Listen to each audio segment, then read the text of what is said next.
Guys शुरू करते हैं हमारा नेक्स्ट क्वेश्चन की डिस्कशन। क्वेश्चन है क्या हमारा, comment with reference to C act 1949 and schedule thereto the manager of ZX private limited approach CA Vineet in the need of certificate in respect of a consumption statement of raw material. ठीक है, without having certificate of practice CA Vineet issued the certificate to the manager of the company. Okay, COP के बिना ही उसने कर दिया as a CA in practice and applied for the CA like तरह से applied for the CAP to institute on the very next day, जो कि guilty है बिकॉज उसने कॉन्ट्रावेंशन किया है। बिना COP रखते हुए तुम कैसे साइन कर सकते हो, तो कॉन्ट्रावेंशन तो है। ये क्या होगा, क्लॉज 1 है, पार्ट 2 है, शेड्यूल 2 1 to 2 होगा ये, 1 2 2। चलो, as per clause 1 part 2 second schedule to the CA Act 1949, a member of the institute whether in practice or not shall be GOPM if he contravenes any of the provisions of this act or the regulations made thereunder or any other guidelines issued by the council। हाँ, part 2 से ये ध्यान रखना है कि part 1 होता है सिर्फ प्रैक्टिस वालों के लिए और पार्ट 2 होता है सर्विस वालों के लिए भी है। तो इस तरह तभी लिखा है कि वेदर इन प्रैक्टिस और नॉट। ठीक है, shall be deemed to be GOPM if he contravenes। ठीक है, Section 6 of the CA Act 1949 provides that no member of the institute shall be entitled to practice in India or elsewhere unless he has obtained from the council a certificate of practice। ठीक है, in the given case, CA Vineet has issued a certificate in respect of a consumption statement of raw material to the manager of ZX Limited, Private Limited, as a chartered accountant in practice when he had not even applied for the COP to the institute। ठीक है, thereby contravening the provisions of Section 6 of the CA Act 1949। ठीक है, conclusion क्या निकला, CA Vineet shall be held guilty of professional misconduct in terms of Clause 1, Part 2, Second Schedule to CA Act 1949 for contravention of provisions of this Act। ठीक है, हाँ जी, मैंने ना इसलिए वीडियो पॉज़ की थी, मैं एक चीज़ चेक करने गया था कि मैंने ये गलत तो नहीं बोल दिया। हाँ, गलत बोल दिया एक्चुअली मैंने। वो एक्चुअली शेड्यूल 1 में होता है। शेड्यूल 1 में ऐसे 4 पार्ट है ना, शेड्यूल 1 में उसमें पार्ट 1 COP वालों के लिए बोलता है, पार्ट 2 बोलता है सर्विस वालों के लिए। ठीक है, और पार्ट 3 और पार्ट 4 बोलता है जनरली। और शेड्यूल 2 में क्या सीन है, शेड्यूल 2 में पहला पार्ट है COP वालों के लिए, दूसरा और थर्ड पार्ट है जनरली। ठीक है, तभी इन्होंने लिखा है ना कि वेदर इन प्रैक्टिस और नॉट, तभी वहाँ से मुझे डाउट हुआ कि यार मैं गलत तो नहीं बोल रहा। ठीक है, यहाँ पे लिखा था ना विद इन प्रैक्टिस और नॉट। ठीक है, तो ये दोनों के लिए सर, ये जनरली वाले है, पार्ट 2 जनरली है पूरा, तभी इसमें उसने डिस्कशन किया ना। सर्टिफिकेट इशू कर दिया where he not complied for applied for the COP therefore contravening the provision of section 6 of the CA Act 1949। ठीक है, देयरफॉर गिल्टी। चलो जी, a CA in practice a CA in practice certified in requisite form that an article assistant was undergoing training with him, whereas he was also employed in a company between 10 a.m. to 6 p.m. on a monthly salary of 17,000 and attended the office of the CA thereafter until 7 p.m. मतलब 1 घंटे के लिए office आते थे भाई सब हाजिरी लगाने बस। The CA pleaded that the article assistant was on audit of the company। Comment with बस फंस गया CA, कॉन्ट्रावेंशन कर दिया आर्टिकल गाइडलाइंस का। As per clause 1 part 2 second schedule to CA Act 1949, member of the institute whether in practice or not shall be deemed to be guilty of professional misconduct if he contravenes any of the provisions of the CA Act or the regulation made thereunder or any guidelines issued by the council। ठीक है, the CA as per the regulations is also expected to impact proper practical training। ठीक है, impact लिखा हुआ गलत लिखा हुआ, impart आना चाहिए यहाँ पे, इम्पार्ट प्रॉपर प्रैक्टिकल ट्रेनिंग, पता नहीं इन्होंने गलत कैसे लिख दिया। फिर एज पे clause 3 part 2 second schedule, clause 3 part 2 second schedule ये क्या बात करता है, हमारा पहला कॉन्ट्रावेंशन कॉन्फिडेंशियलिटी, फिर शायद वो वाला है हमारा, हाँ सेल नॉट साइंस सर्टिफिकेशन वाला है ना। हाँ, तो इसने क्या कर दिया, बिना चेक किए हुए सर्टिफाई कर दिया। ओके, सर्टिफिकेट, ओके सर्टिफाई कर दिया ना उसने। ये इंपॉर्टेंट है इसलिए क्वेश्चन, क्योंकि इसमें ये चीज़ क्लिक नहीं हुई थी। जो चीज़ नहीं क्लिक हो उसको बार बार पढ़ना चाहिए ताकि दिमाग में बैठ जाए। ठीक है, includes any information, statement, return or form not to be submitted to the institute, council or any of its committees, directors or board of discipline or disciplinary committee or quality review board or the appellate authority, any particulars knowing them to be false। ठीक है, अगर उसको लगता है मतलब उसको पता है ये फॉल्स इन्फॉर्मेशन दी है तो वो फंस जाएगा, गिल्टी हो जाएगा। एक सेकंड, मैंने फिर से शायद गलत बोल दिया। ये पार्ट 2 का क्लॉज 3 ये बात करता है, हाँ यही बात करता है जो लिखा है ना फॉल्स इन्फॉर्मेशन वाले की। इसमें सी वाला कंसेप्ट नहीं, मतलब एक तरह से मेमोरी टेक्निक नहीं थी इसमें, थी कॉन्ट्रावेंशन वाली सी से, फिर था नहीं, फिर था हमारा कॉन्फिडेंशियलिटी वाला था, फिर था एफ से फॉल्स इन्फॉर्मेशन वाला, फिर लास्ट में था एम्बेजलमेंट ऑफ, मतलब एक तरह से किसी मनी, क्लाइंट की मनी की एम्बेजलमेंट वगैरह कर दी। तो इसमें 4 ही क्लॉज हैं पार्ट 2 सेकंड शेड्यूल के अंदर, ठीक है। तो इसमें थर्ड वाले की बात की हुई है, तभी इसका मेंशन किया है उन्होंने, ठीक है। इसका सिमिलर ऊपर भी आया था एक, तो वो अभी देखेंगे कभी, अगर टाइम मिला तो अगली वीडियो में या इसी वीडियो में एंड में देख लूँगा टाइम मिला तो, ठीक है। In the given case the article assistant is not attending office on a timely basis and the explanation of the CA that the article assistant was on audit of the company cannot be accepted, particularly in view of the fact that the article assistant is getting a monthly salary from that company, ठीक है। Conclusion क्या है, CA will be deemed to be guilty of professional misconduct under clause 1 part 2 second schedule to the C act 1949 for contravention और regulation of institute, and under clause 3 part 2 second schedule to the chartered accountant in 1949 for submitting false information to the ICAI। इसमें एक बार फिर से language देखते हैं, क्या language थी। If he concludes in any information statement return form to be submitted to the institute council और any of its committee director, इसमें हाँ ऐसे याद किया था ना, committee director discipline board of discipline, इसमें ऊपर और भी सारी थी उसमें, इसमें कम है फिर भी, board of discipline disciplinary committee quality review board appellate authority quality review board appellate authority. यार इतने सारी एपेलेट वगैरह हो गए ना इन IGT में एपेलेट अथॉरिटी होती है, DT में भी एपेलेट अथॉरिटी है, इसमें भी घुसा दी एपेलेट अथॉरिटी, 3 जगह एपेलेट अथॉरिटी आ गई। ठीक है, एक सेकेंड। हाँ जी, तो ये सिमिलर वर्डिंग ना, सिमिलर वर्डिंग मैं लिख देता हूँ, 132 के अंदर भी है, 132 के अंदर भी, मतलब क्लॉज 1 पार्ट 3 शेड्यूल 2 के अंदर भी, शेड्यूल 2 के अंदर भी है। एक सेकेंड, शेड्यूल 2 नहीं है, क्या बोल रहा हूँ, शेड्यूल 1, हाँ क्लॉज 1 पार्ट 3 शेड्यूल 1 के अंदर, सॉरी गाइस पता नहीं क्या हो रहा है, 131 नहीं है, 231 के अंदर है, क्लॉज 2 के अंदर पार्ट 3 के मतलब शेड्यूल 1 के क्लॉज 3 के पार्ट 2 के फिर गलत बोल दिया, पता नहीं क्या दिमाग हो गया, 231 ही है, मैं सही लिख रहा हूँ, बोल गलत रहा हूँ। शेड्यूल 1 के पार्ट 3 के अंदर क्लॉज 2 के अंदर ये चीज़ लिखी थी सेम टू सेम, ये वाली डिसिप्लिनरी कमेटी क्वालिटी रिव्यू की, उसमें था ना कि गलत इन्फॉर्मेशन देता है, इन्फॉर्मेशन मांगती है इन्फॉर्मेशन बट गलत देता है, तो यहाँ तो वहाँ फंसता। बट अगर इन्फॉर्मेशन नहीं यार, इसमें गलत इन्फॉर्मेशन दी है तो यहाँ आएगा फॉल्स इन्फॉर्मेशन में।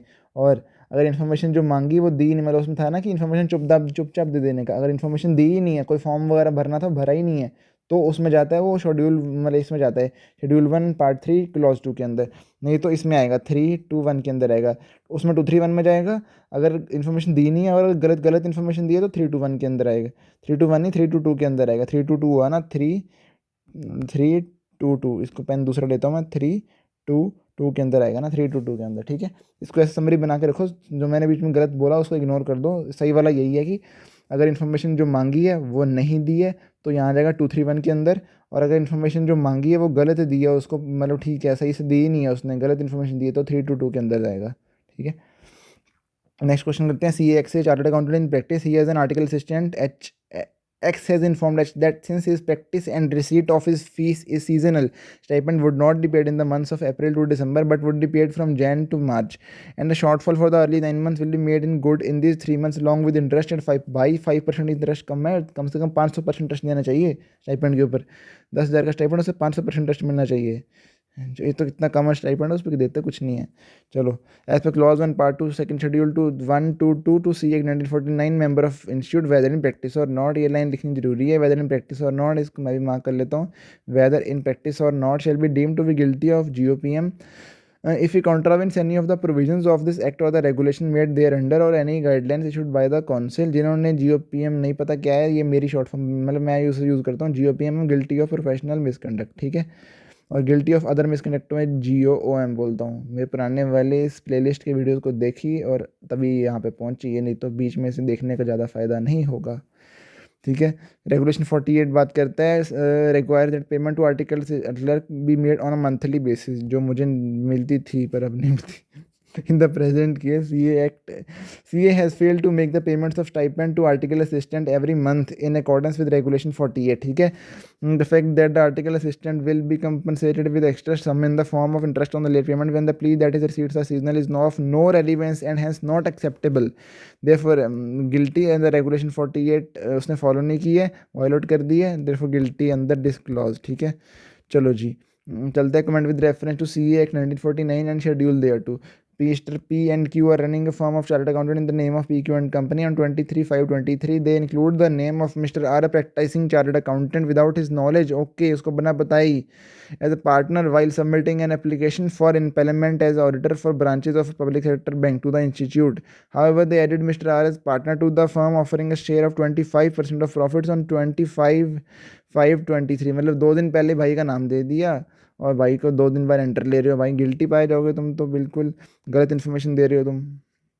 ये है ना, फॉल्स इन्फॉर्मेशन दी है, वही तो देखो हमने ऊपर पढ़ के आए यार, हम खुद पढ़ लिए सारा कुछ। 322 के अंदर गिल्टी पाया जाएगा, ठीक है। Guilty of professional misconduct if it concludes in any information statement return form to be submitted to the institute council और any of its committee, director, discipline board of discipline, disciplinary committee, फिर appellate authority, क्या रह गया, quality review board रह गया, ठीक है। Knowing to be false any or any particulars, मतलब कोई भी पर्टिकुलर्स ऐसे देता है जो उसको पता था गलत है फिर भी दे दिए भाई साहब। In the given case Mr P and Q are partners of P Q and company included the name of Mr R chartered accountant as an partner in the firm without his knowledge in their application for employment as auditor of branches of public sector company bank submitted to the institute, ठीक है। However, such a member was not a partner of the said firm on the date of application. वाले member का एक तरह तुम्हारा partner था ही नहीं, वो तुमने कैसे दे दिया उसका नाम, ठीक है, गलती कर दी तुमने। अब इंस्टीट्यूट तो पहले का तुम्हें, therefore guilty under disclose to C act 1914 for submitting wrong information or false information, ठीक है। चलते हैं जनरल गाइडलाइंस, क्लॉजेज साइड लगता खत्म हो गए, जनरल गाइडलाइंस पे आ गए। ये इंपॉर्टेंट क्वेश्चन है, ये पहली बार जब मैंने देखा मैं कहा ये कहाँ से आ गया भाई, तो पढ़ा ही नहीं कभी।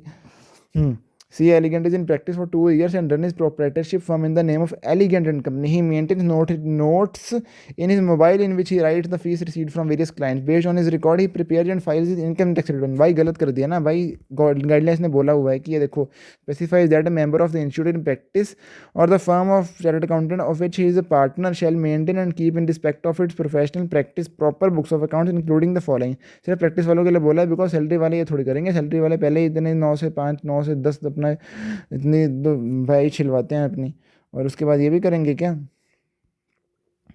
हाँ, कैश बुक लेजर मेंटेन करना है, ठीक है। The chartered accountant practice is required to maintain proper books of accounts, ठीक है। In the given case he elegant does not maintain proper books of accounts and writes the fees received from various clients in his notes in this mobile, ठीक है। Notes maintain by him in mobile can not be treated as books of account, therefore guilty of profession. Guilty नहीं है मतलब, हाँ ठीक है, guilty of misconduct लिखा है इन्होंने, प्रोफेशनल मिसकंडक्ट नहीं लिखा, पता नहीं क्यों। हम भी मिसकंडक्ट लिखते हैं फिर प्रोफेशनल नहीं लिखेंगे, ठीक है। In violation of council guideline 2008, ये 2008 भी याद कर लो, वर्ल्ड डिप्रेशन हुआ था ना 2008 में, तो उसको याद रख लो ऐसी काउंसिल गाइडलाइन सही समझ लो 2008 में, ठीक है। MNC Private Limited appointed CA Monks for some professional assignment like companies ROC work, preparation of minutes and statutory register, ठीक है। For this CA Monks charges fees depending on the complexity and the time spent by him on each assignment, ठीक है।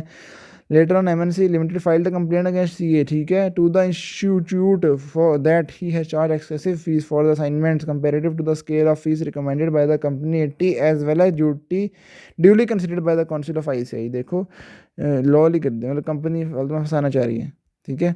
The prescribed scale of fees for the professional assignment done by CA is recommendatory in nature, मतलब recommendatory है, compulsory नहीं है कि CA को इसी fees base structure पे फीस चार्ज करनी है, ठीक है।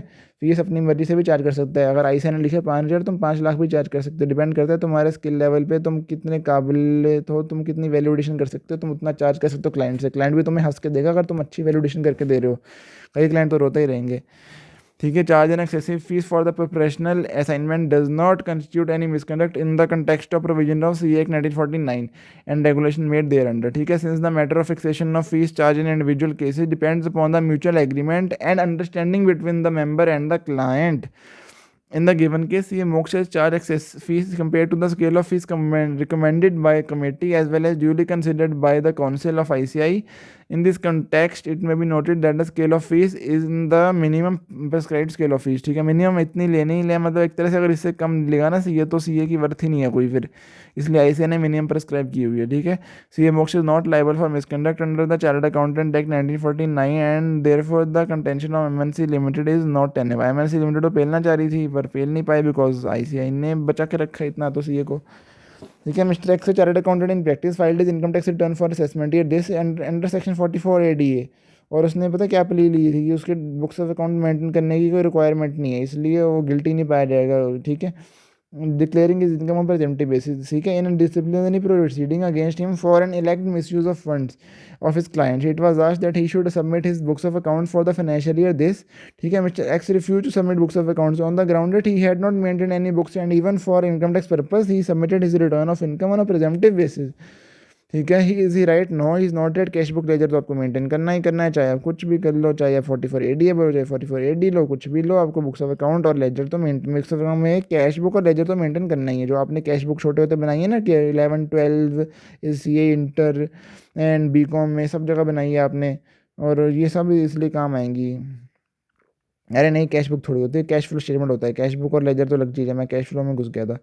ठीक है, कैश बुक और लेजर है, या अब ये भी बनाया हुआ है हमने, छोटे होते सब्सिडरी बुक्स होती थी, बहुत कुछ होता था, बहुत गंद था।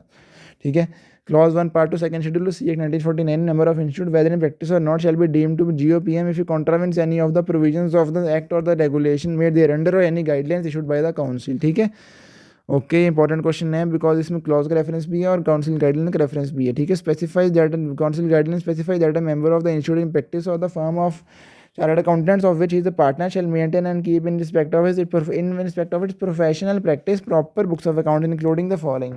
ठीक है, कैश बुक लेजर तो मेंटेन करना ही है, साथ के साथ आप कुछ भी मेंटेन करो, जैसे ज़्यादातर ऑफिस में टैली मेंटेन करते हैं, CSV।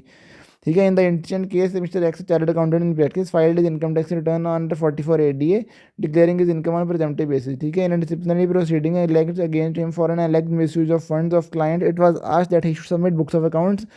ठीक है, Mr. R refused to submit and the ground that he had not maintained any books and even for income tax he submitted return on a presumptive basis। देखा, defense of Mr. X is not admissible and he will be guilty of professional misconduct and under clause 1 part 2 second schedule C Act 1949 due to contravention of provisions of chapter 5 due to contravention of provisions of council guideline 2008। ठीक है, for non maintenance of books of account। ठीक है, चलते हैं next पे। If J, a practicing chartered accountant, has not maintained the records of audit assignments of the companies on the grounds he is conducted less number of audit if compared prescribed under 41। भाई साहब ये तो कुछ ही ले तो लग ही जा रहे हैं भाई साहब। As per clause 1 part 2 second schedule to CA Act 1949 member of the institute whether in practice or not shall be deemed to be GOPM if he contravenes any of the provisions of the act or the regulation made thereunder or any guidelines issued by the council। ऐसे याद रखो, act को करता है violet या regulation को violet करता है या गाइडलाइंस को वायलेट करता है। ARG जैसे AKG का होता है ना, AKG हमारे IDT वाले सर हैं, ऐसे ARG से याद कर लो आप, एक्ट्स रेगुलेशन गाइडलाइन। ठीक है, फिर है council guideline require chartered accountant in practice as well as firm of chartered accountant to maintain record of audit assignments accepted by him और by the firm of chartered accountants or by any of the partners of the firm in his individual name or as a partner of any other firm। ठीक है, as far as possible in the following format। ठीक है, format क्या है, ऐसे ऐसे ऐसे name of company, registration number, date of appointment, date of acceptance, date on which form ADT 1 filed with ROC। ठीक है, in the present case J, a practicing chartered accountant, has not maintained the records of audit assignments of the companies on the ground that he has conducted lesser number of audits prescribed under 141(3)(G of the Companies Act 2013। ground of Mr. J is not admissible and he will be guilty of professional misconduct under because of clause 1 part 2 second schedule and due to contravention of council guideline 2008 for not maintaining books of accounts। ठीक है, ऐसे पूरा so not maintaining records of audit assignment। ठीक है, चलो जी आगे चलते हैं। Comment with reference to CA 1949 schedule thereto WCP and company LLP are the internal auditor of DF limited DEF limited. ठीक है, WCP and company also agree to undertake GST audit of DEF simultaneously. Internal auditor है, साथ में GST audit का assignment लेना है वो। ठीक है, बहुत तेज हो रहे हैं बेटा। Council of the Institute, while considering the issue whether an internal auditor can also undertake GST audit of the same entity as required under the Central Goods and Services Act 2017, decided that internal auditor of an assessee, whether working with the organization or independently practicing chartered accountant, being an individual chartered accountant or a firm of chartered accountants, cannot be appointed as his tax auditor। ठीक है, can not be appointed as a tax auditor, मतलब अगर वो work कर रहा है organisation के साथ या इंडिपेंडेंटली प्रैक्टिस कर रहा है, ठीक है, एक तरह से, ठीक है, या वो इंटरनल ऑडिटर है। ठीक है, एक्सेप्ट नहीं कर सकता टैक्स ऑडिटर। मतलब आई ए कैन नॉट बी, एक तरह से ऐसे भी नहीं बन सकता, टैक्स ऑडिटर भी नहीं बन सकता internal auditor. Upon consideration the council decided that based on the conflict in roles as that an internal auditor simultaneously the bar or internal auditor of an entity to accept tax audit will also be applicable to GST audit। Okay, GST audit को tax audit के अंदर cover कर दिया, important question है, mark किया जाए। ठीक है, तो ये गिल्टी पाया जाएगा इन द, उसने एक्सेप्ट कर लिया। Okay okay okay. M Q R P Q R and company partnership firm of 3 partner P Q and R, all partners are exclusively associated with the firm in practice and are not doing any practice in individual capacity. ठीक है, for the year ended 31st March 2023 the partners have undertaken audits and signed audit reports under section 44AB or 44AD of income tax act as under. उसने ऐसे file किया। ठीक है, अब limit देखनी पड़ेगी। Discuss whether there is any professional misconduct by the firm in regard to the aforesaid audits। तो ये ना गाइस, लास्ट क्वेश्चन डिस्कस करते हैं, इसके बाद मैं जाना है सोने, कल हमारा एडवांस एडी का टेस्ट है।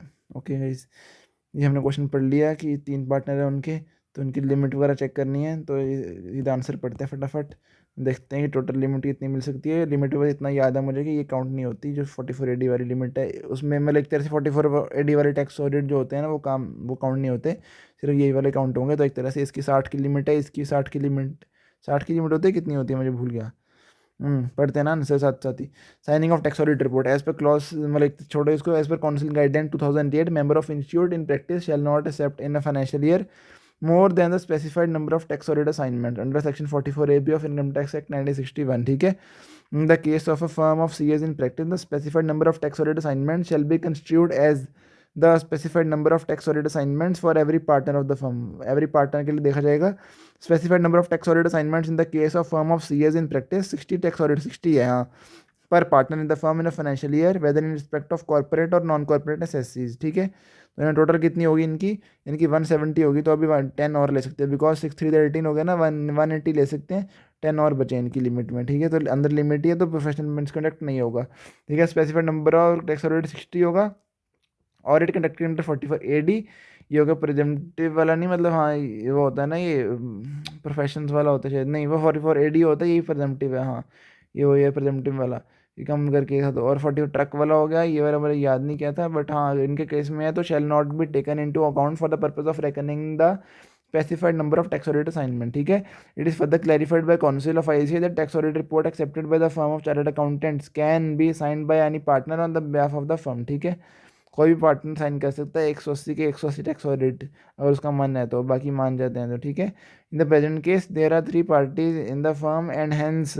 The firm can accept 180 tax audit assignment at any partner and any partner can sign the tax audit report. Therefore firm has accepted 170 tax audit assignments other than the audit under section 44AD, therefore no misconduct arises on part of firm और partner. ठीक है, तो guys अभी हमने कर लिया 130 तक discuss, तो कल हम करेंगे नेक्स्ट क्वेश्चन, कितने रहते हैं हमारे 131 से 150 तक, उसके बाद से 10 क्वेश्चन हो रहे हैं, तो हम 2 वीडियो के अंदर खत्म कर देंगे पूरा क्वेश्चन बैंक। इसको फिर 1-2 बारी पेपरों तक बस फटाफट 1.5 की स्पीड पे 2 की स्पीड पे सुन लेना, खत्म हमारा एथिक्स खत्म। एथिक्स में नंबर नहीं हमें गवाने बस।